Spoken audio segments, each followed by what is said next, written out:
Olá, caros alunos. Nesta aula nós iremos falar a respeito dos contraceptivos orais. Por definição, contraceptivos orais são esteroides sintéticos ou semissintéticos, isolados ou associados, com potentes efeitos sobre a regulação endócrina de órgãos responsáveis pelo controle da reprodução humana. Ou seja, são esteroides sintéticos ou semissintéticos. Portanto, são capazes de modular receptores de hormônios esteroides.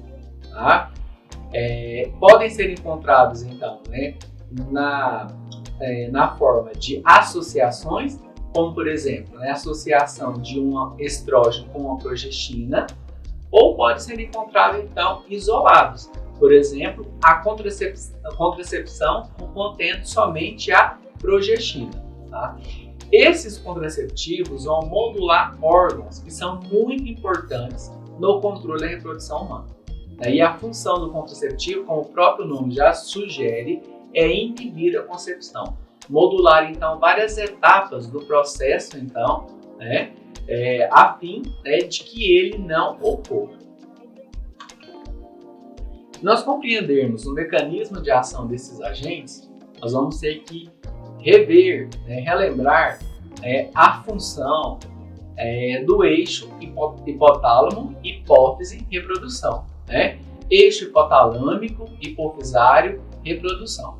Então nós temos aí que a nível superior, o hipotálamo ele é capaz de secretar e liberar um hormônio, o GnRH, ou seja, o hormônio de liberação de gonadotropinas. O GnRH é capaz de estimular um receptor lá na adenohipófise e estimular a adenohipófise, por sua vez, tá, a liberar gonadotropinas. O GnRH não é o hormônio liberador de gonadotropinas, então ele vai estimular a adenohipófise a liberar gonadotropinas. Quais? FSH e LH, Ou seja, hormônio folículo estimulante e hormônio luteinizante. Esses hormônios, então, vão atuar nas suas células-alvo. E onde estão suas células-alvo? Nos testículos, e também no ovário. Então, eles vão atuar nas células de Leydig e de Sertoli, nos testículos, e nas células da teca e da granulosa, nos ovários. Tá? Então, hipotálamo libera GnRH, que estimula a adenohipófise a liberar FSH e LH, que irão atuar então em órgãos-alvos do processo reprodutivo. Se vocês observarem nessa figura, a liberação de GnRH e também de LH e FSH pode ser inibida por alguns fatores. Tá? Então, quando eu tenho uma linha, no final da linha eu tenho um traço, isso significa inibição. Tá? Então, nós vamos ver que os anticoncepcionais podem inibir a liberação desses hormônios, tá? E também a sua ação. Mecanismos de ação.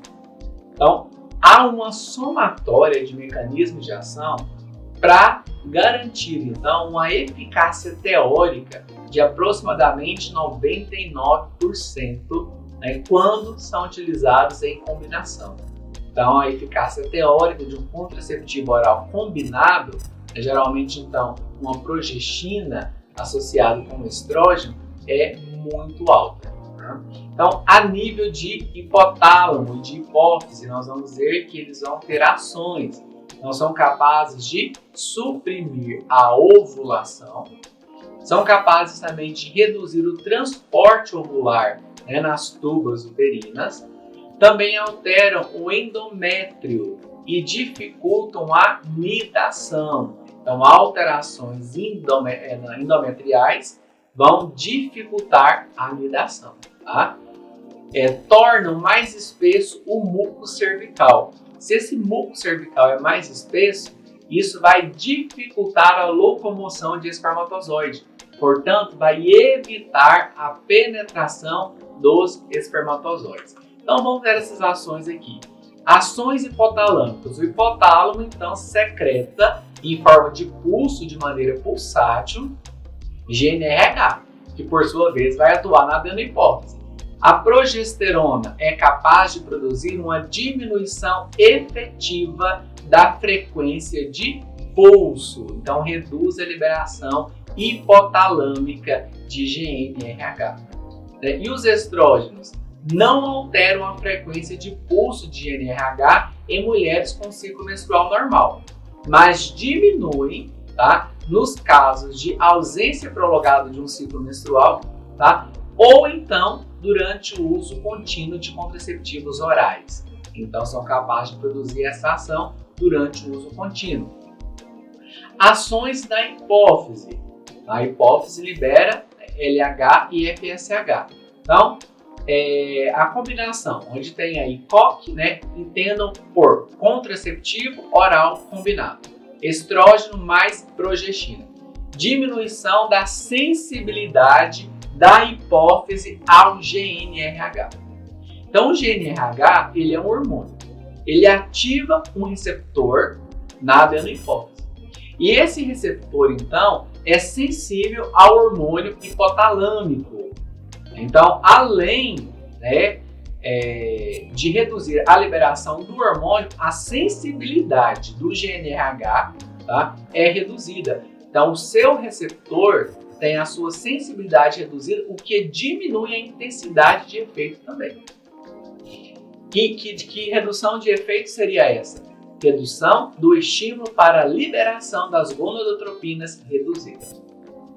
Os estrógenos suprimem a liberação de FSH na fase folicular do ciclo e a progestina inibem o surto de LH mediado pelo estrógeno na metade do ciclo. Então nós temos aí ações hipofisárias, ações hipotalâmicas, né?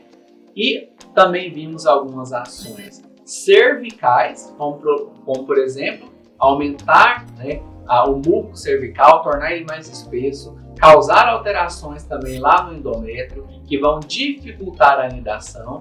Então, todos esses mecanismos explicam, né, a elevada eficácia teórica dos contraceptivos orais.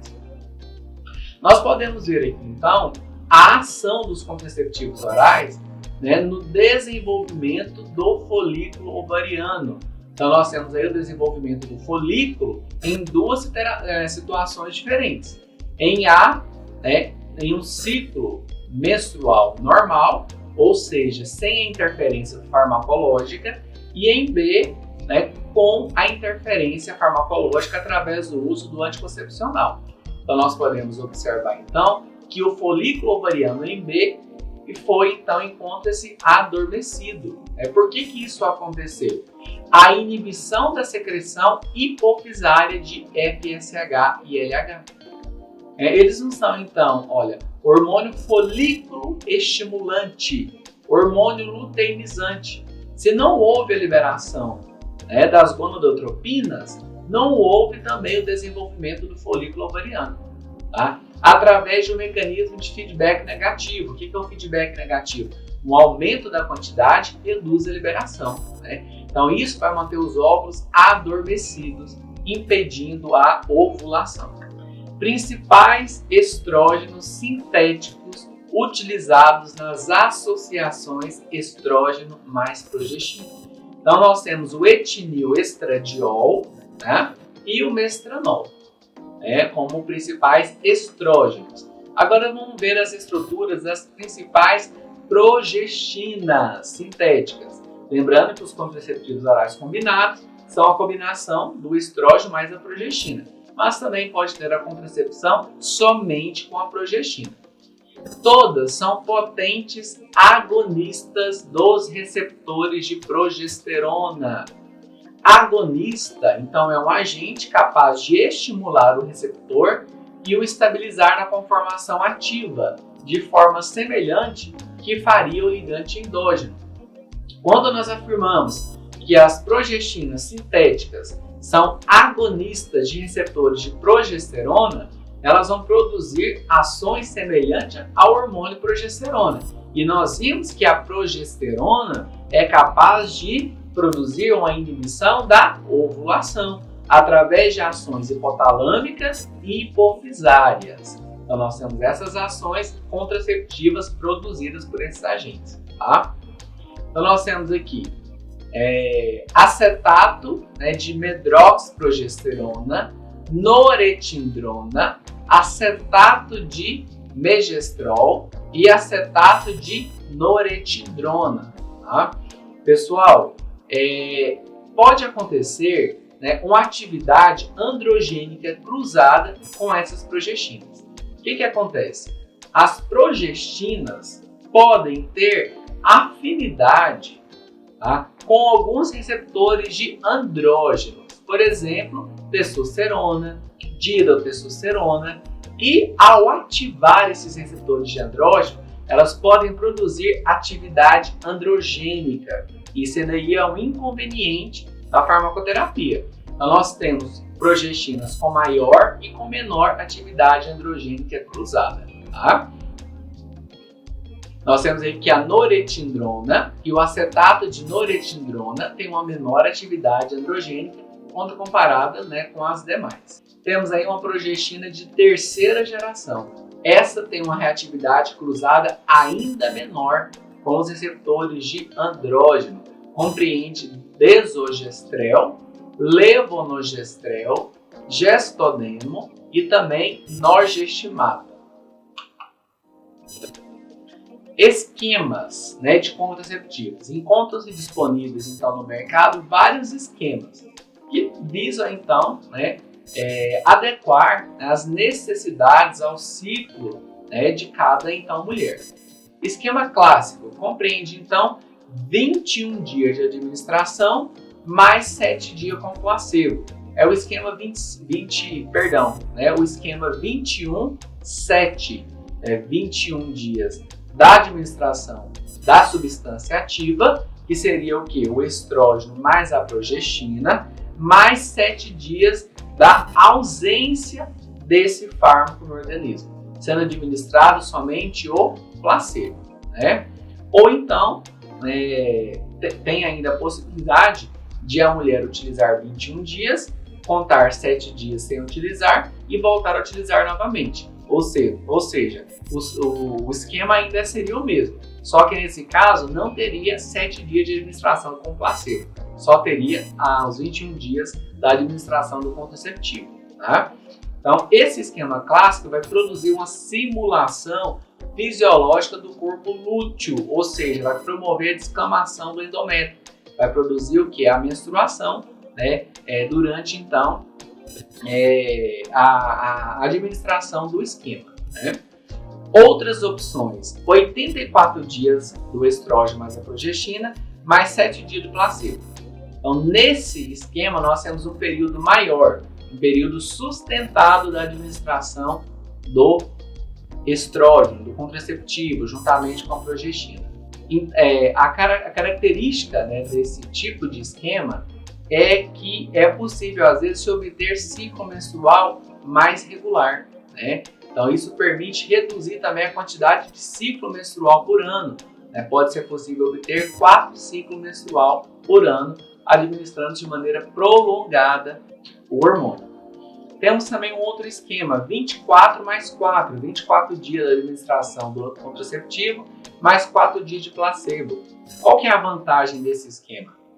Se por acaso a paciente esquecer de tomar então a pílula, né, por alguns dias, né, 2, 3 dias de esquecimento, não vai acontecer ovulação. Por que não vai acontecer? Porque teria que ser administrado 21 dias. O esquema contém 24. Mas se ela esquecer 2, 3 dias, ela ainda tomou 21, né? Então, isso é possível, né, obter uma resposta terapêutica, mesmo então em falhas, né, de seguir o esquema correto.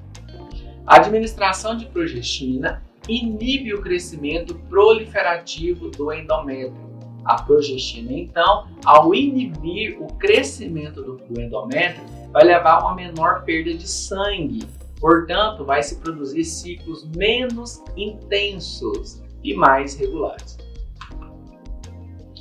Formulações de anticoncepcionais orais. Nós temos aí a formulação monofásica, bifásica e trifásica. Na monofásica, nós temos uma dose constante de estrógeno e de progestina ao longo dos 21 dias. Então, se são utilizados 20 microgramas do primeiro ao 21º dia, né, da administração. Na formulação bifásica, nós temos o estrógeno constante, porém a progestina ela vai sendo aumentada de maneira progressiva na segunda metade do ciclo. Estrógeno constante, progestina, segunda metade do ciclo, aumento gradual. Tá? E na trifásica, nós temos um aumento tanto da progestina na segunda metade do ciclo, quanto também do estrógeno na metade do ciclo. Tá? Em termos, né, de eficácia contraceptiva, existe diferença? Não existe evidência mostrando que uma formulação é mais eficaz do que a outra. Tá? Parece que em termos de efeito adverso, elas também são equivalentes. Então, qual seria a vantagem de uma formulação bifásica para uma formulação trifásica? Então, percebam que na bi e na trifásica, a quantidade de hormônio sintético que é administrado, ela vai aumentando gradualmente, ao invés de ser maior desde o início da administração. Ou seja, é possível administrar uma quantidade menor, uma dose menor em cada mês. Inicia-se com uma dose menor e aumenta gradualmente, o que pode reduzir também a quantidade de hormônio administrado mensalmente. Isso pode ser então importante em algumas mulheres, né, que podem apresentar uma incidência maior de efeito adverso dose dependente. E a contracepção somente com progestina? Tá? Quando é que vai ser utilizada? Situações nas quais o estrógeno pode estar contraindicado. Nós sabemos então que o estrógeno ele tem alguns efeitos além do seu efeito sobre a modulação da concepção. Ele é capaz de modular também, né, a renovação do osso, o metabolismo ósseo.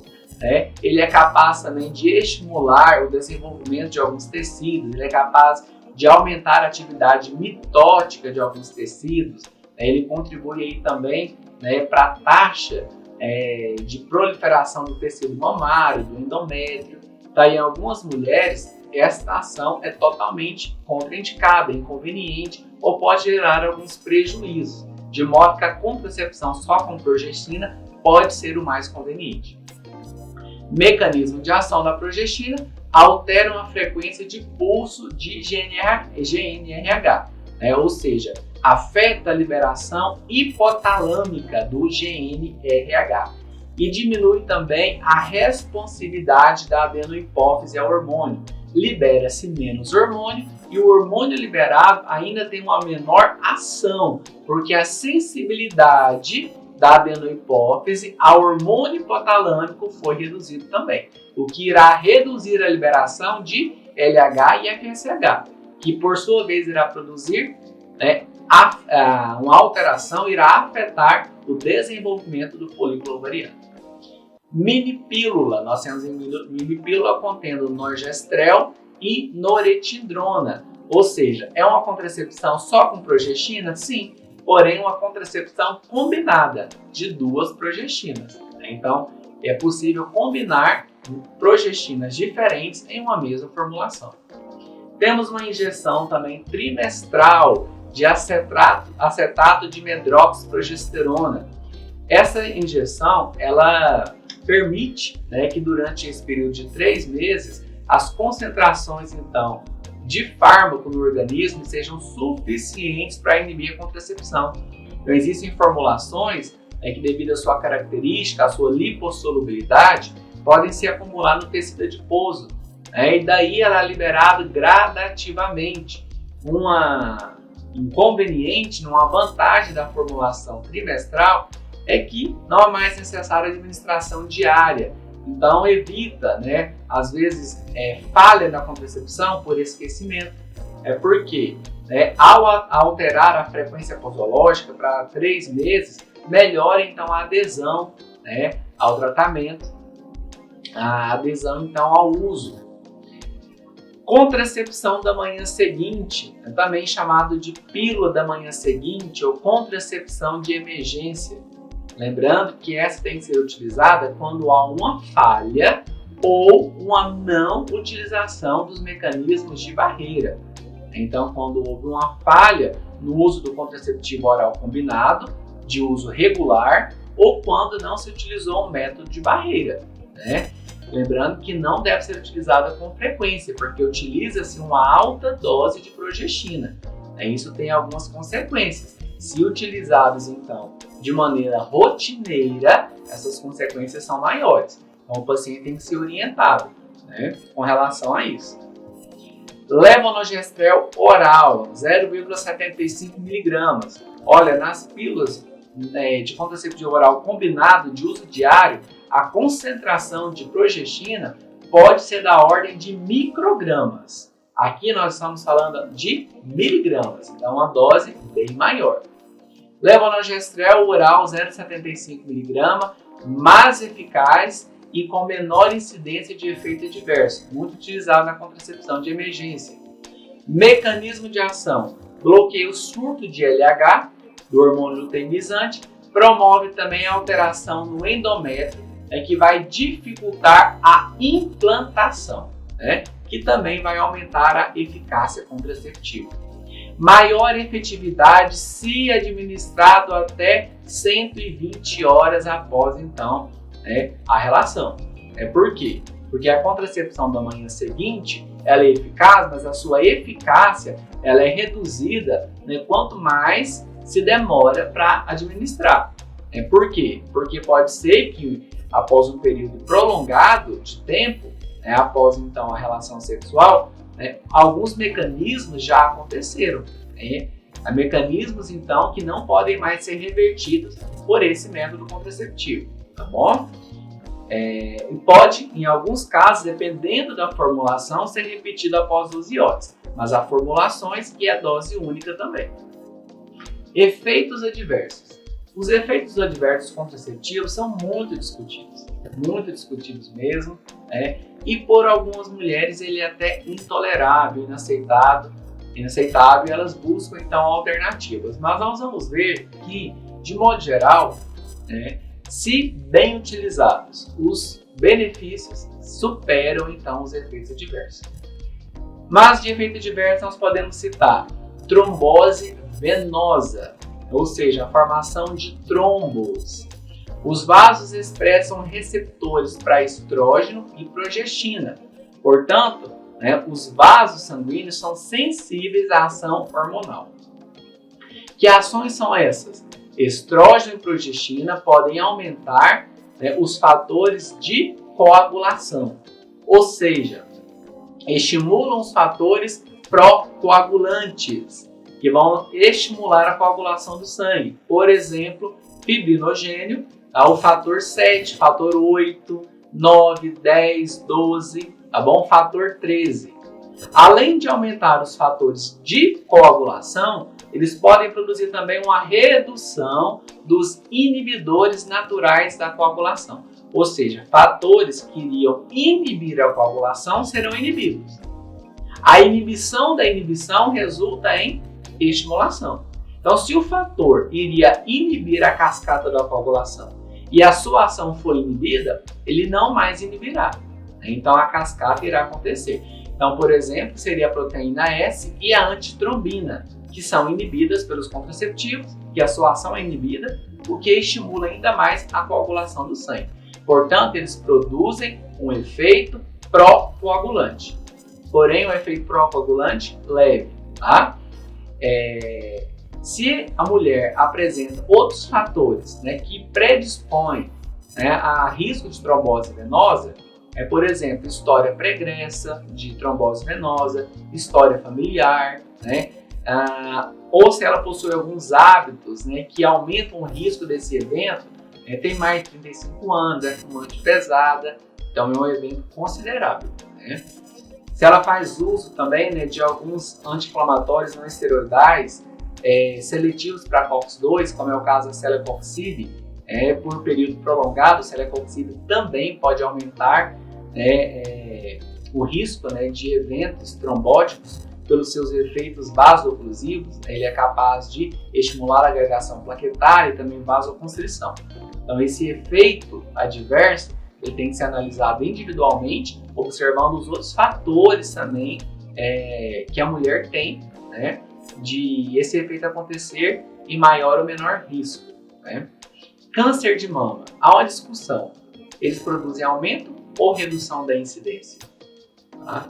Na verdade, se nós observarmos muitos tipos de câncer, né, eles dependem então da ação do estrógeno. Ou seja, o estrógeno ele estimula a atividade mitótica na mama, estimula então, né, a mitose, estimula o crescimento do tecido mamário. De modo que essas ações podem ser bloqueadas por alguns contraceptivos. Então, alguns contraceptivos podem produzir o inverso, uma redução do risco de câncer de mama. Doença de vesícula biliar. Aumento da concentração biliar de colesterol. Esse aumento da concentração biliar de colesterol pode produzir uma diminuição da solubilidade do colesterol. Então, se o colesterol se torna menos solúvel, pode aumentar o risco de cálculos vesiculares. Se a mulher tem mais de 35 anos e é fumante pesada, tá? Eventos cardiovasculares trombóticos é um risco dessa consequência, do fato dela fumar muito, principalmente após os 35. Ele tem que ser considerado também, tá? Mas é consenso, o anticoncepcional produz mais efeito clínico benéfico do que prejudicial. Então, anticoncepcional não é utilizado simplesmente para inibir a concepção, é utilizado no tratamento de outras condições também. Então, redução da incidência de câncer do endométrio.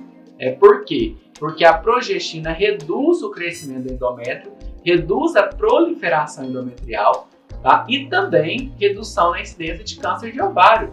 Por quê? Porque há uma diminuição nas gonadotropinas. As gonadotropinas, LH e FSH, podem produzir o quê? Uma estimulação, né, lá nos ovários, que por sua vez está relacionado a um risco, a uma incidência maior de câncer ovariano. Considerando então os efeitos adversos citados anteriormente, nós vamos agora às contraindicações do uso dos contraceptivos. Há algumas situações então que impliquem contraindicação absoluta, né, e outras então contraindicação onde deve ser feita uma avaliação risco-benefício. Esses agentes podem contribuir para a incidência e gravidade de doenças cardiovasculares tromboembólicas ou malignas, particularmente se outros fatores de risco estiverem presentes. O que a gente tem que deixar bem claro é que o uso do contraceptivo pode aumentar o risco, tá, de doenças cardiovasculares tromboembólicas. Porém, tá, esse risco é bem maior, né, se o paciente tiver alguns fatores agravantes. Tá? Então aí entra a história familiar, história pregressa, como nós já citamos, né, e outros fatores associados. O uso de outros medicamentos que também podem estimular, né, a cascata da coagulação, como é o uso de alguns anti-inflamatórios seletivos COX-2. Contraindicação absoluta: presença ou história de doença tromboembólica, infarto do miocárdio. Nós sabemos que infarto do miocárdio são utilizados fármacos que fazem o oposto, né? Fármacos então que vão diminuir a agregação de plaquetas, que vão produzir o quê? Uma desobstrução das artérias, remoção das placas de ateroma, né? Fármacos que vão aumentar o fluxo de sangue até o músculo cardíaco. Porém, em caso de infarto do miocárdio, não pode ser utilizado de jeito nenhum, né? Pelo risco então de agravar, né, o quadro, né, de uma hipoperfusão tecidual.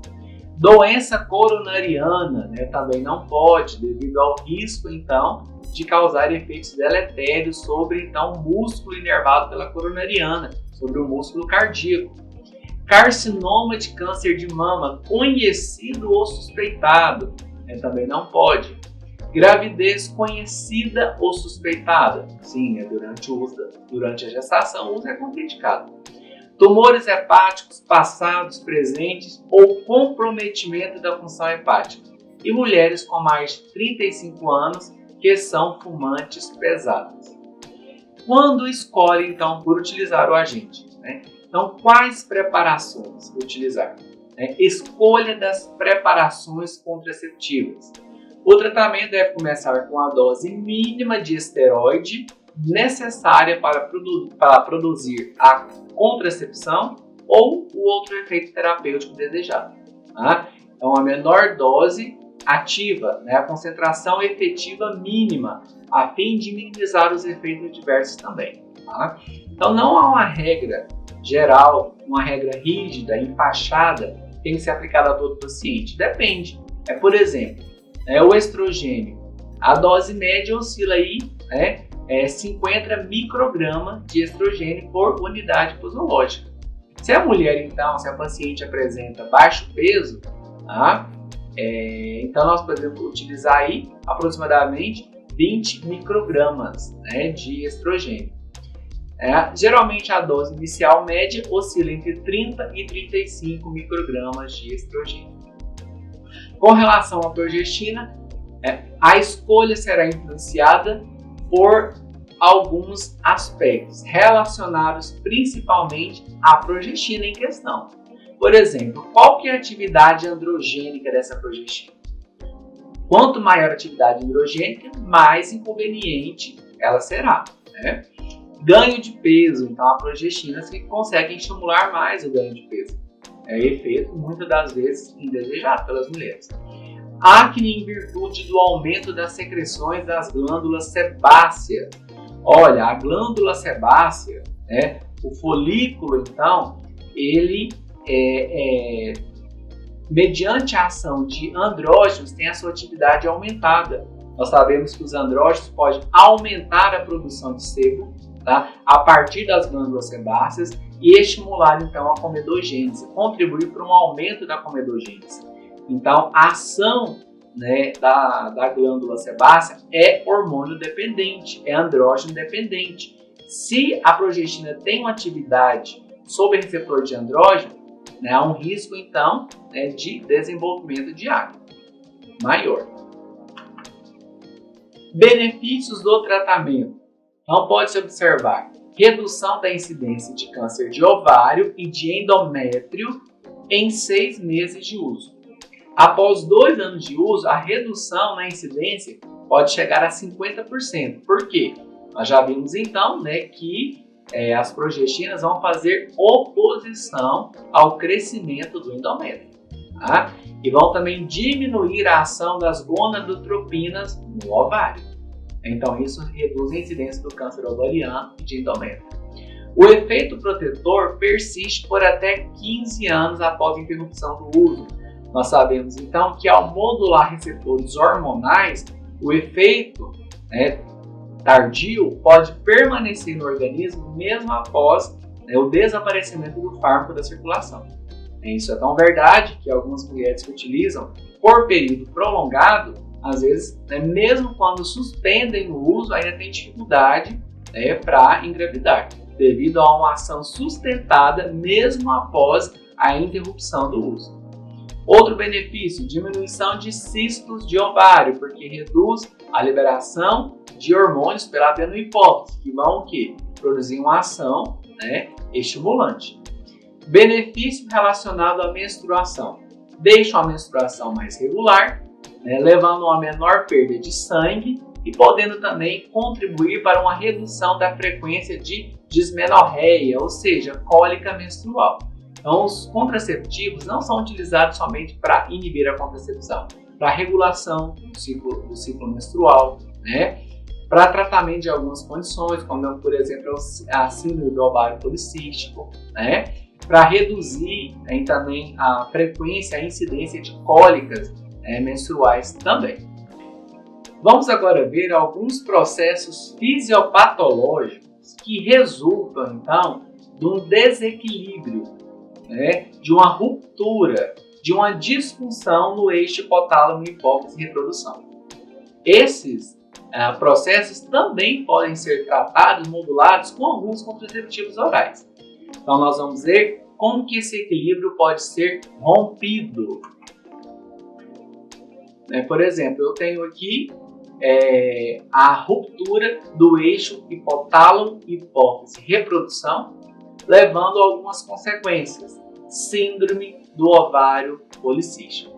Tá? Então, a síndrome do ovário policístico é uma síndrome complexa que é caracterizada por anovulação, ausência de ovulação, e níveis plasmáticos aumentados de andrógeno. Se eu tenho nível aumentado de andrógeno, que produz, então, características secundárias masculinas, vai acontecer um processo de masculinização, né? Como, por exemplo, o crescimento de pelos, né, em algumas regiões, né, que não são típicas nas mulheres. Outra consequência desse desequilíbrio são os prolactinomas. Prolactinomas são tumores, porém benignos, que vão acometer quem? A adenohipófise. Tá? Ao acometer a adenohipófise, esse processo fisiopatológico vai afetar, então, a liberação dos hormônios liberados por ela. Vai haver o quê? Uma diminuição da liberação dos hormônios da adenohipófise, reduzir a liberação de FSH e LH, pelo processo que se estabeleceu ali, né? Nesse caso, nós vamos ter o quê? Uma desregulação do eixo também, né? Crescimento inapropriado do tecido dependente do hormônio. Alguns tecidos dependem da ação hormonal para crescimento. Só que um aumento da estimulação também pode levar a um crescimento inapropriado, a uma atividade mitótica exagerada, exacerbada, que pode aumentar o risco de câncer, por exemplo. Exemplo, câncer de mama. Muitos cânceres de mama expressam um receptor de estrógeno. Então, o tecido expressa um receptor. E a ativação do receptor de estrógeno estimula o crescimento da célula tumoral. Hiperplasia prostática, câncer de próstata. O crescimento da próstata também depende da ação de andrógenos. Então, acontece a conversão de testosterona em dihidrotestosterona. Então, o crescimento da próstata também depende da atividade androgênica. A dihidrotestosterona, ela é então oriunda da testosterona. Quando então a testosterona, pessoal, ela sofre a ação de uma enzima chamada de 5-alfa-redutase, ela é convertida em um andrógeno mais potente ainda, a dihidrotestosterona, que é cerca de 10 vezes mais potente que a testosterona. Tá? Então, para reduzir a atividade androgênica e assim reduzir o crescimento da próstata, pode-se inibir a 5-alfa-redutase, utilizando, por exemplo, a finasterida. A atividade androgênica aumentada também é responsável por produzir um padrão de calvície masculina, a alopécia androgenética. A redução da atividade androgênica, inibindo a 5-alfa-redutase, também pode ser utilizada no tratamento, no manejo da calvície. Endometriose. Na endometriose, então, nós temos aí um crescimento do endométrio fora do útero, e vários fatores são relacionados à endometriose. Mas a endometriose está fortemente relacionada a um aumento de estrógenos. Portanto, um aumento da atividade estrogênica também pode contribuir para a endometriose. Então, nós vimos aqui algumas situações onde a disruptura desse eixo pode levar a processos fisiopatológicos. E às vezes esses processos podem ser tratados também com o uso de contraceptivos orais. Então, muito obrigado pela atenção.